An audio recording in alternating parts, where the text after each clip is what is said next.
Monde humain, juillet 2019. En ce jour ensoleillé, je termine officiellement ma 29e année allongée sur une serviette à la plage, vue sur les Alpes, le vieil Antibes et ses remparts. Un frisson de satisfaction parcourt mon épine dorsale. Impossible de se lasser de ce cadre idyllique. Habiter ici est une réelle chance. Le soleil chauffe agréablement ma peau et me redonne du baume au cœur. Une petite pointe de nostalgie est néanmoins présente. Est-ce le franchissement de la dizaine qui fait ça? J'ai pourtant l'impression d'avoir terminé mes études hier.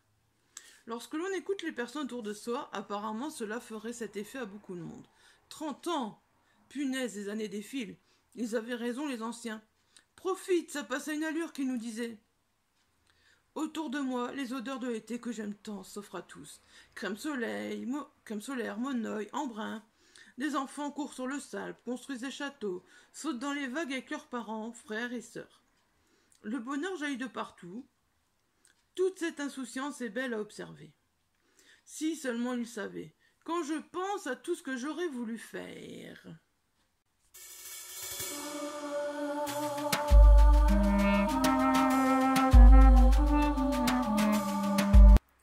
Donc voilà, pour cette première chronique en 3 minutes, je vous parle de Et demain l'éternité de Virginie Saralou.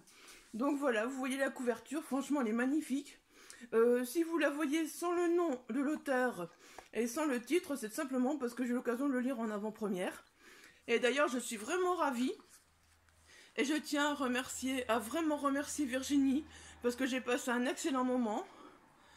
Franchement, c'est un mélange de fantasy et de feel good, mais vraiment, c'est super réussi. J'ai vraiment adoré, j'ai passé un excellent moment. Donc, on va se retrouver, pour la petite histoire, donc on va se retrouver avec Juliette, qui va avoir 30 ans. Donc, elle se remet un peu en question suite à ses 30 ans. Et elle revient 8 ans en arrière. Ce moment où tout a un peu basculé quand elle a reçu un objet un peu mystérieux, voilà. Et donc, suite à ça, elle va être confrontée à un événement un peu surréaliste, voilà. Donc, suite à ça, elle va être confrontée un peu à un événement surréaliste. Et donc, très vite, on va tourner les pages. Ce roman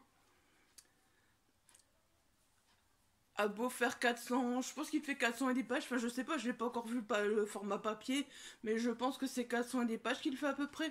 Il se lit très très vite, on ne voit pas le temps passer quand on est dedans, tellement Virginie nous entraîne entre les humains et les anges, c'est vraiment ça au fait. Donc au fait nous avons Juliette et Eri. Et donc voilà, une fois nous sommes avec Juliette, une fois nous sommes avec Eri. Mais c'est tout simplement la même personne au fait. Donc une fois nous sommes dans le monde des humains, une fois dans le monde des anges, et les chapitres s'alternent comme ça, et c'est vraiment génial franchement, parce que quand on est avec Juliette, voilà, on finit le chapitre de Juliette, on se retrouve avec Eri, on se dit qu'est-ce qui va arriver à Juliette après, qu'est-ce qui va arriver à Eri après, du coup c'est vraiment... on ne lâche plus le roman parce qu'on veut vraiment savoir ce qui va arriver aussi bien à Juliette qu'à Eri, voilà, donc c'est vraiment super.